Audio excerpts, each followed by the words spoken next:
Mustahin naman natin ang paghahanda sa People Power Monument para naman sa kilos protesta ng mga retiradong sundalo bukas.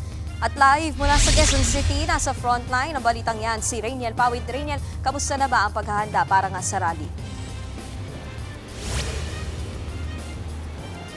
Nikki, isang araw nga na kilos protesta ikakasa ng United People's Initiative rito sa may People Power Monument. No?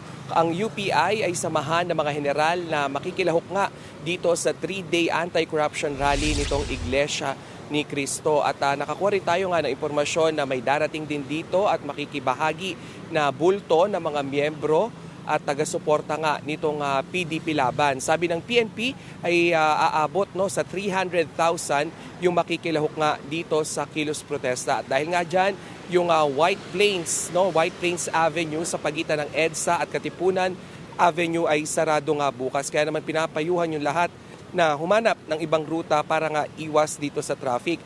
Posible rin na magkaroon ng mabigat na daloy ng trapiko sa Katipunan Avenue, White Plains Avenue, Ortigas Avenue at maging dito sa Temple Drive. Nikki, kanina ay nakausap din natin yung ilang mga miyembro o mga grupo na makikibahagi nga dito sa anti-corruption rally bukas hanggang sa isang araw.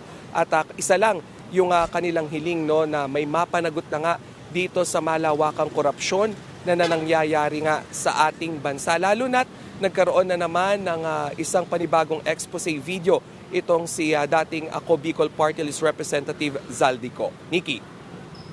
Yan ang Express Report ni Rainiel Pawid, live mula sa Quezon City.